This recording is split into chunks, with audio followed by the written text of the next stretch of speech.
Pessoal, a série então que nós estamos trabalhando, ela se chama O que Deus me escreveria. E a ideia que a gente tem trabalhado, brincado um pouco nessa série é, você já imaginou você receber uma mensagem, uma carta do próprio Deus? O que Ele te falaria? Que conselhos estariam ali? De que perigos Ele te alertaria? Eu lembro, sinceramente, muitas vezes, de eu ficar pensando e imaginando comigo, não sei se você já teve esse pensamento, como seria ter uma conversa com Deus face a face? Você já se perguntou isso? Você já se imaginou assim, imagina estar com Deus, assim, na sua frente, Jesus na sua frente, e você pode fazer qualquer pergunta, e você pode ouvi-lo assim de uma forma direta. Você já conseguiu imaginar como isso seria? É um pouco essa ideia que a gente está trabalhando nessa série de mensagens. E a gente tem visto que esse Jesus, ele de fato escreveu uma carta para você, para mim. E aliás, não apenas uma, mas 7. O livro de Apocalipse traz 7 cartas escritas ou ditadas por Jesus para as pessoas daquela época, do primeiro século. E a gente tem visto como essas cartas, elas são atuais e são para nós ainda hoje. São cartas de Jesus para nós ainda hoje. E se você não pôde estar nas 2 primeiras mensagens dessa série, nós comentamos nessa primeira mensagem da série que Jesus nos traz um cuidado. Ele fala para nós na primeira carta que ele escreve no Apocalipse, de que é muito comum, conforme a vida vai passando, a gente vai passando por dificuldades, a gente muitas vezes vai se frustrando com pessoas, e é uma tendência que nós temos, com o passar do tempo, nós vamos nos tornando mais sábios, mais espertos, porém também mais duros, mais insensíveis. E a gente viu com detalhes sobre isso, como a gente pode com o tempo acabar se tornando mais amargurado, e como a gente reverte isso. Foi uma mensagem muito especial, e no último encontro, a gente falou que não tem nenhuma força que pode nos tirar da mão de Deus. Não existe mal nenhum, não existe mal olhado, trabalho, nem mesmo o diabo pode nos tirar da mão de Deus. Os únicos que podem nos tirar da mão de Deus somos nós mesmos.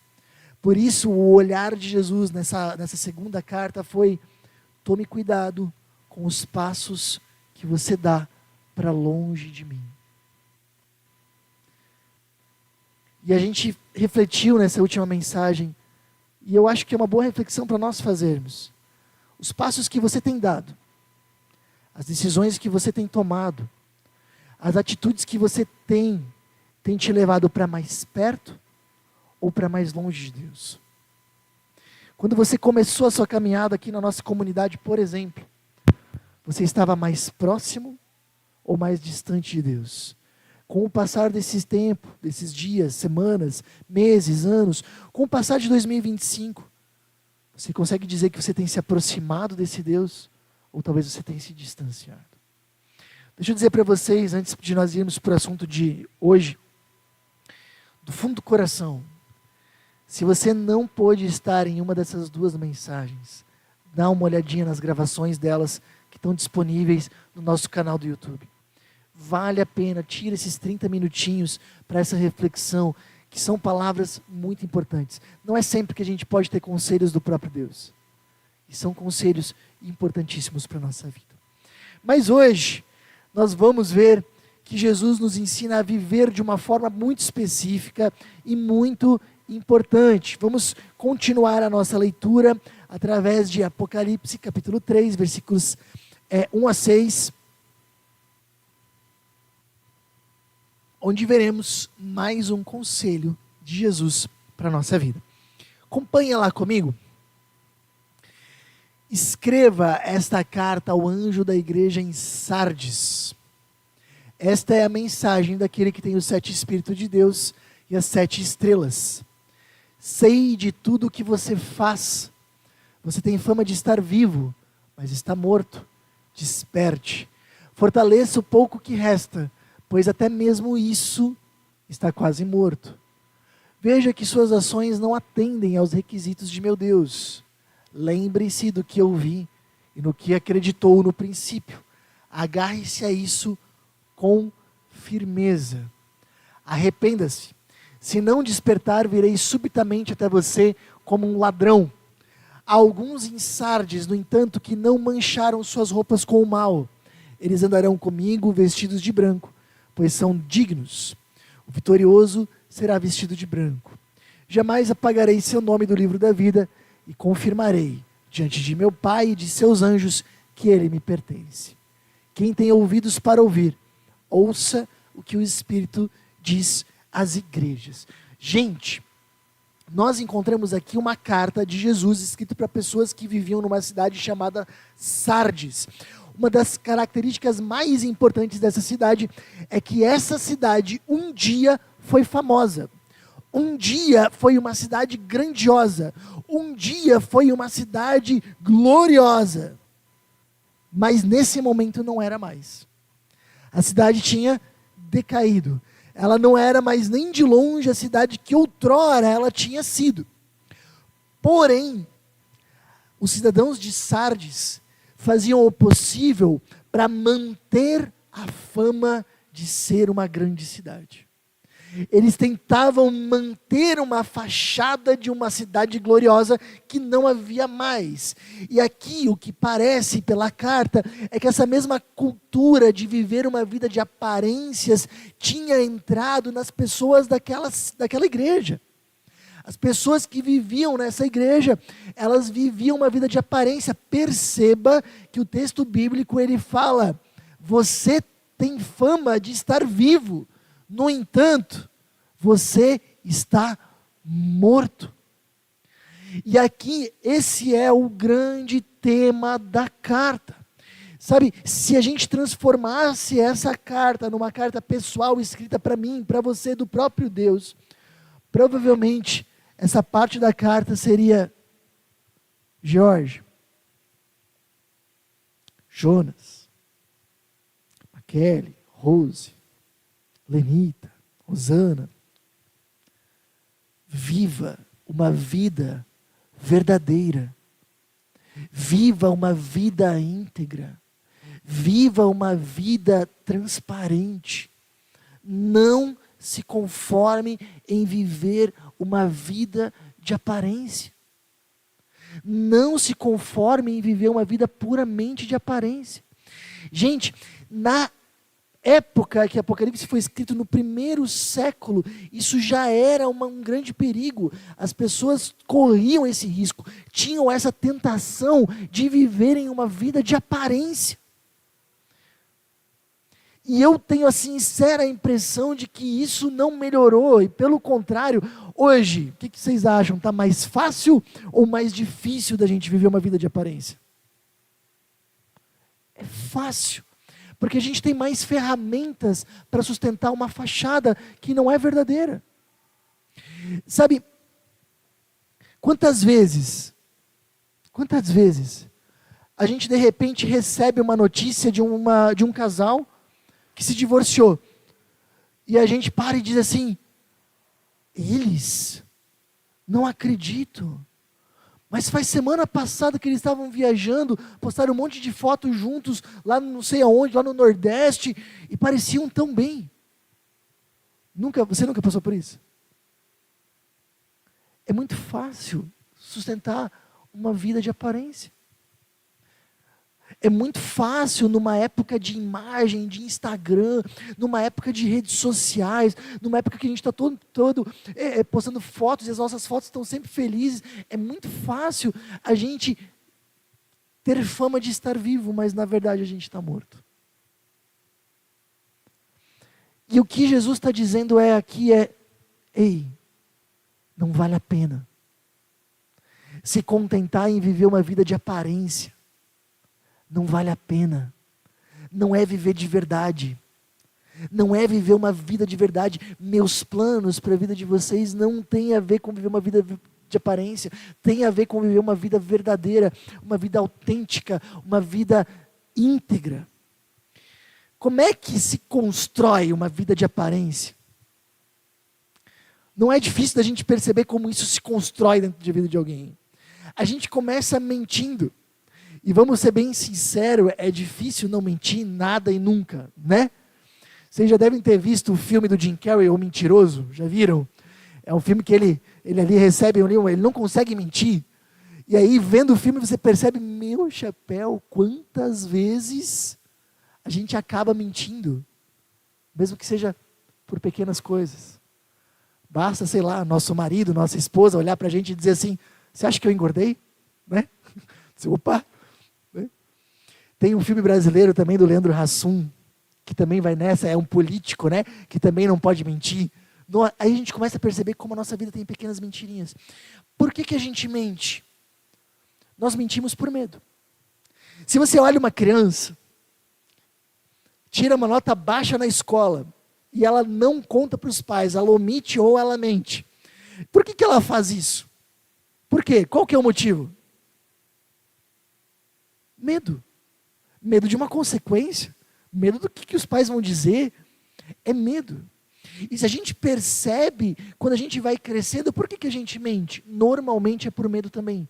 A essência, a raiz da mentira é, na maioria das vezes, medo. Medo de uma consequência, por exemplo. Medo de uma briga. Por que quando a gente é adulto, por exemplo, aí daqui a pouco, sei lá, é Black Friday, e você compra alguma coisa, mas mente para o seu cônjuge, omite, eu já vi esse tipo de coisa acontecendo, né? Não conta nada. E por que não contamos? Por medo. Medo de uma briga.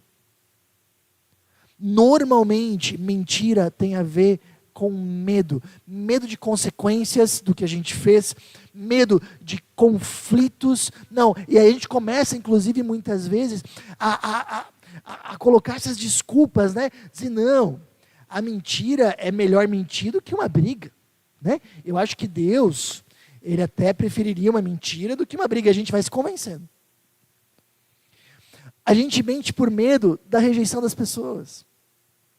Se souberem o que eu fiz, se souberem o que eu falei, se souberem a minha atitude, provavelmente não vão me aceitar, não vão me abraçar, não vão me amar. Nós mentimos por medo de perder o controle, quando a gente mente para tentar manipular os outros, para tentar fazer com que outra pessoa faça aquilo que a gente quer, é medo de perder o controle. Então, se você for ver, mentira tem a ver com medo. E se a gente fosse voltar à fita da história da humanidade, lá para o capítulo número 1, quando Adão e Eva estão no jardim do Éden, eles comem do fruto proibido, Deus chega, qual é a atitude que eles têm? Eles se escondem, e a mentira é isso, a mentira é a gente se esconder diante daquilo que a gente fez, ou deixou de fazer. Mas existe um tipo mais sério ainda, quando a gente não mente para os outros, às vezes a gente pode mentir para nós mesmos. E isso se torna uma armadilha ainda mais complicada. Por que nós mentimos para nós mesmos? Nós mentimos para nós mesmos quando nós não suportamos a realidade de quem nós somos, ou da vida que nós temos. E eu já vi isso muitas vezes. Pessoas que durante muitos anos idealizaram, por exemplo, uma família. Sonharam em ter uma família e no domingo de manhã acordar com as crianças pulando na cama, e aí depois tendo um café da manhã Doriana, todo mundo feliz. E aí quando chegou realmente a realidade, a família aconteceu, não era isso que as pessoas tinham. Tinha uma família imperfeita, cheia de problemas, e muitos, eu já vi isso, pessoas mentindo para si mesmas, dizendo, não, mas está tudo bem, não, mas é só uma fase. Lembro de um casal que nós acompanhamos anos atrás em outra cidade, vocês não conhecem. Eles tinham problemas sérios com as suas filhas. Eram extremamente rebeldes, tinham problemas graves ali. E por mais que a gente tentava alertar de que as coisas não estavam bem, não estavam corretas, eles insistiam em dizer que era assim mesmo. É muito fácil a gente mentir para os outros. É muito fácil a gente mentir para nós mesmos, dizendo que está tudo bem, dizendo que é assim mesmo, dizendo que é uma fase, e a gente vai se enganando. É interessante que em Jeremias 17:9 nós encontramos uma expressão na palavra de Deus que diz que o nosso coração é enganoso. E ali, pelo contexto, a gente percebe que Jeremias está dizendo não só que o nosso coração é enganoso no sentido de que ele escolhe caminhos ruins. Por isso que essa ideia de seguir o seu coração, ela não é bíblica, tá? Não está escrito na Bíblia, siga o seu próprio coração. Não está. Não está escrito na Bíblia. Lugar nenhum. Pelo contrário, na Bíblia está dizendo, seu coração é enganoso. Isso significa que o seu coração te leva, teu coração, teu eu natural te leva para escolhas ruins e ele te engana.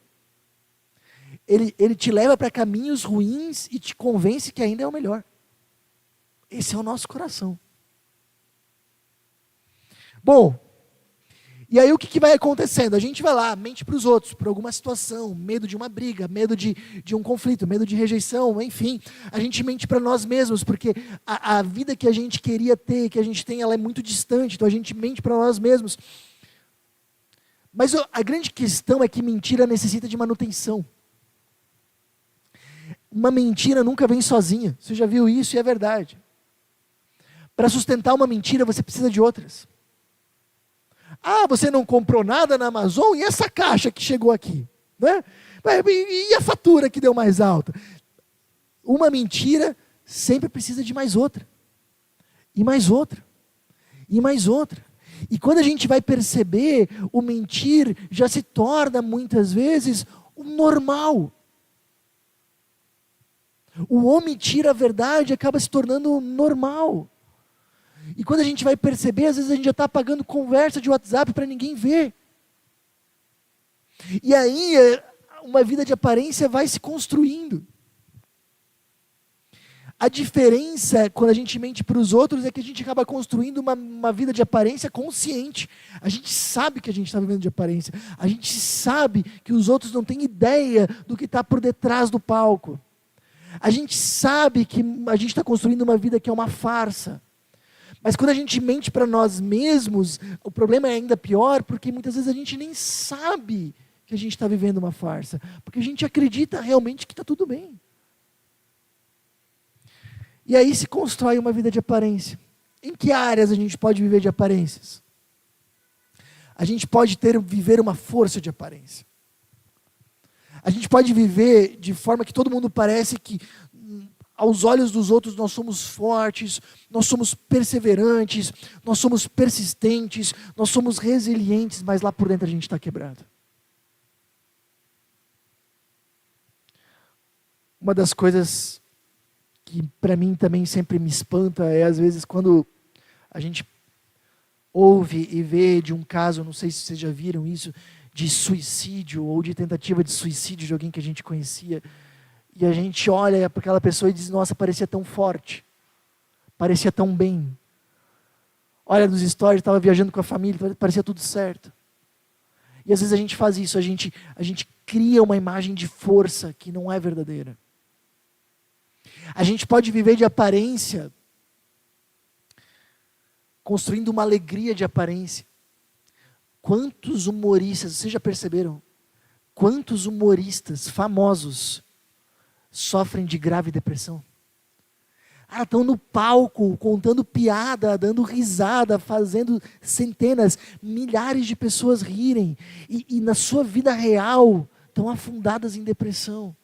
Quantas pessoas não têm uma alegria de aparência, um sorriso de aparência? Eu muitas vezes pergunto para as pessoas, né? Eu digo, oi, tudo bem? E a pessoa diz, não, tudo, que é o que a gente sempre fala. Eu às vezes pergunto, está tudo bem mesmo? Ou pergunto, como é que está o coração? Porque às vezes as pessoas estão com lutas que elas estão só guardando. É possível nós vivermos relacionamentos de aparência, como a gente falou antes do casamento. Quantas pessoas que estão com o casamento quebrado, às vezes nem dormem mais juntos, não tem mais intimidade física há meses. Mas na frente dos outros, está tudo bem.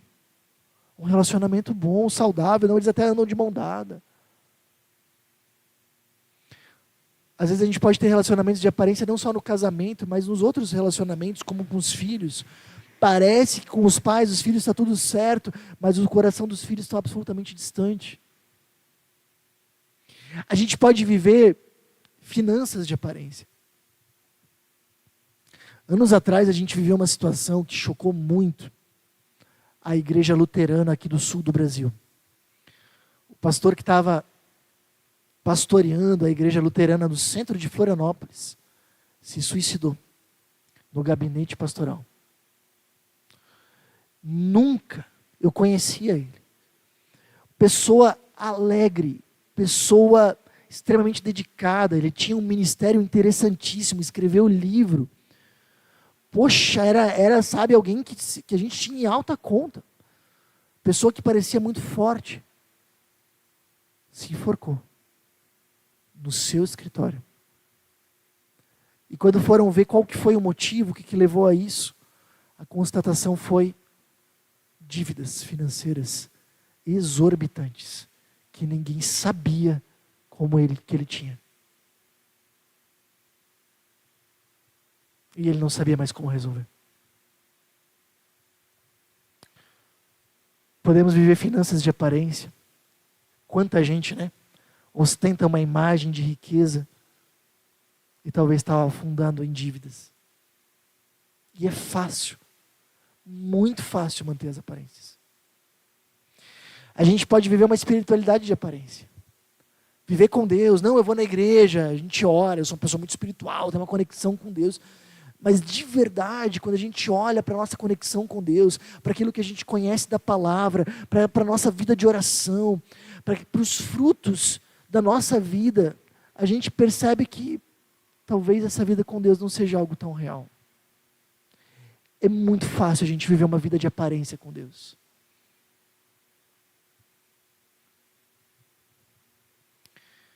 Se você lembrar de mais alguma, depois a gente vai ter uma interação. Sim, hoje vamos ter interação. Então, se você lembrar de mais alguma área que a gente pode viver de aparência que eu não coloquei aqui, depois você pode acrescentar, tá bom? E a consequência de uma vida de aparência? De acordo com o texto, é morte. Jesus fala, você tem fama de estar vivo, mas está morto. Uma vida de aparência é morrer. E os estudiosos bíblicos colocam que aqui a metáfora que Jesus usa, morte, tem pelo menos duas características. Primeiro, dessensibilização. Morto não sente mais nada. Se você pegar um morto e machucar ele, cortar ele, ele não sente mais nada. E quando a gente vive uma vida de aparência, o que acontece com o tempo é que a gente não sente mais. Antes a gente mentia e a gente começava a sentir remorso com isso, a gente sentia que a gente estava vivendo um jogo duplo, mas de repente a gente começa a não se importar mais. A gente mente, e isso nem mais pesa. A gente perde a sensibilidade. Eu já me importava em ter um casamento que era só de fachada. Eu já me importava em de repente ter um casamento que não funcionava de verdade. Mas de repente, eu já não me importo mais. Eu acho que é assim mesmo. Eu vou tocando o barco. Não tem problema, vamos assim do jeito que dá. A gente perde a sensibilidade. Morte também no sentido de solidão. Porque morto é sozinho, né? Ali é sozinho. E quando a gente vai vivendo uma vida de aparências, a gente vai sentindo que nós não temos uma conexão de verdade com as pessoas. Quando alguém te abraça, você percebe que essa pessoa está abraçando o seu personagem, aquilo que você finge ser. E uma pergunta inquieta quem vive de aparência. Se soubessem quem eu sou de verdade, ainda me abraçariam. A gente precisa lembrar que solidão não é falta de companhia, solidão é falta de conexão. A gente pode estar rodeado de pessoas e se sentir solitário, por quê? Porque solidão não é vencida com companhia, é vencida com conexão de verdade, pessoas que realmente nos conheçam e ainda assim nos amem. E quando a gente vive uma vida de aparência, nós não temos isso. É uma fachada. E a gente sabe disso.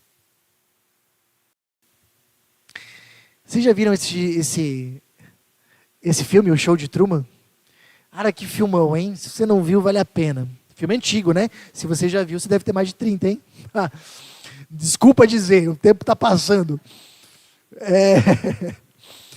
Bom, ele conta a história de uma pessoa, né, o Truman, e ele é adotado por uma rede de televisão. E desde bebê, a sua vida é transmitida para o mundo, num reality show que ele não sabe o que está acontecendo. Então ele vive uma vida ideal, uma vida perfeita, uma vida bem certinha, que está sendo transmitida, né? E todos sabem que é um show, menos ele. Ele não sabe, ele acha que é vida real. E aí acontecem várias coisas que fazem ele desconfiar de que é uma farsa, e aí vem uma das principais cenas, onde ele consegue driblar a segurança, pega um barco, e com o barco ele encosta na parede, que era o céu, e descobre que era a parede do estúdio. E aí ele sai do barco, vai caminhando, sobe a escada e abre essa portinha. Ali ele faz uma escolha. Ou ele continua no mundo ideal, que não é real, ou ele vai para o mundo real, que não é ideal. E aqui Jesus nos coloca diante disso. Jesus abre essa porta e diz: vem para o mundo real. Chega de máscaras. Chega de mentiras. Chega de fachadas. Vem para o mundo real. E a gente percebe como o texto trabalha isso. Ele primeiro diz: desperta. Ei, desperta. Desliga o piloto automático. Acorda. Viver de fachada não vale a pena. Desperta. Abre a porta. Sai desse mundinho ideal de mentiras que você construiu. É uma cultura, a gente vive numa cultura de aparência, mas Jesus nos chama para uma contracultura de essência. 1 Samuel 16:7 vai dizer: o Senhor não vê como o homem vê a aparência, mas o Senhor vê o coração. Para Deus a aparência não é o que importa. Deus vê o coração. E aí Jesus, depois de dar uma chacoalhada e dizer: desperta, sai dessa vida de mentiras, ele continua e diz assim: fortaleça o pouco que resta, pois até mesmo isso está quase morto. Ou seja, trabalhe a partir daquilo que é real, mesmo que seja pequeno, e fortaleça isso. Ou seja, você vive um casamento de aparência, não precisa jogar fora esse casamento e começar outro. Trabalhe a partir daquilo que você tem. É um casamento que está quebrado, ok, mas investe nele, tenta reformar ele, reconstrói ele, fortalece aquilo que você tem. Você tem vivido uma fé vazia, uma vida de fé de aparência, ok, mas trabalha naquilo que você tem, vai onde você parou.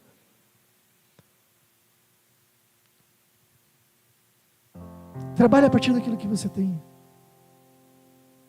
Olha aquilo que é real na tua vida, de verdade. Além das máscaras. E fortalece aquilo. Terceiro ponto, e para mim é o mais importante, é: vejo que suas ações não atendem aos requisitos de meu Deus. Lembre-se do que ouviu e no que acreditou no princípio. Agarre-se a isso com firmeza. Jesus está falando: ei, vocês não conseguem chegar onde Deus quer que vocês estejam. Ninguém consegue. Por isso vocês ouviram no começo sobre o Evangelho. O Evangelho de Jesus é a grande novidade de que, apesar de você não conseguir chegar lá, apesar de você não conseguir obedecer a Deus que chega, apesar de você não conseguir ser santo como você deveria, Deus continua te amando. Deus continua te abraçando. Deus derrama a sua graça sobre a sua vida e te chama para uma vida real com Ele. A gente poderia dizer que Jesus tira essas pessoas, ou Ele se coloca na nossa vida para nos tirar dessa vida de aparência, através de 3 passos. Primeiro Ele diz: não se conforme com uma vida de aparência. Depois Ele diz: fortaleça aquilo que é verdadeiro na sua vida, para que aquilo que é verdadeiro cresça cada vez mais. Não trabalha com a tua esposa ou teu marido ideal. Trabalha com o marido ou a esposa real. Não trabalha com o teu filho ou tua filha ideal. Trabalha com o teu filho ou tua filha real. Pega aquilo que você realmente tem, aquilo que é verdadeiro, e fortalece isso. E se apegue ao Evangelho de Jesus, que diz que nós não conseguimos dar conta, mas esse Deus vem ao nosso encontro do mesmo jeito. A sua graça nos acompanha. nos transforma, nos guia, nos cuida, nos salva. Deus é aquele que nos conhece completamente e ainda assim nos abraça. E Ele nos convida a isso, a vivermos uma vida de verdade e de vulnerabilidade. Um dos maiores clássicos da literatura é o Mágico de Oz. Vocês já ouviram essa história? O Mágico de Oz conta a história de uma menina, Dorothy, que é transportada do Kansas, dos Estados Unidos, para um mundo mágico chamado Oz. E ela precisa voltar para casa. E ela encontra alguns amigos, o Homem de Lata, o Espantalho e o Leão. E para eles chegarem e voltarem para casa e conseguirem o que eles querem, eles precisam encontrar o grande mágico de Oz. E a história vai indo. E lá no final, quando eles encontram o mago, ele está atrás de uma cortina. E ele diz para não abrirem a cortina. Mas eles abrem a cortina. E atrás descobrem uma pessoa normal. Não era um mago poderoso. Era uma pessoa normal, que fingia ser um mago poderoso. Tem muita gente que vive atrás da mesma cortina. Mas sabe o que é interessante? É que quando Jesus morreu pelos nossos pecados, construindo o único caminho para a salvação, a cortina que nos separava de Deus se rasgou de cima a baixo, de acordo com o relato dos evangelhos. A cortina que separava as pessoas do lugar do templo, onde a presença de Deus estava, se rasgou. Jesus não é aquele que se esconde atrás de uma cortina. É aquele que rasga as cortinas. Nos leva para a presença de um Deus verdadeiro. Nos diz que a verdade nos libertará e nos conduz a uma vida com Ele. Nós não somos seguidores do Mágico de Oz, que se escondem atrás de cortinas. Nós somos seguidores de Cristo, que rasgam a cortina.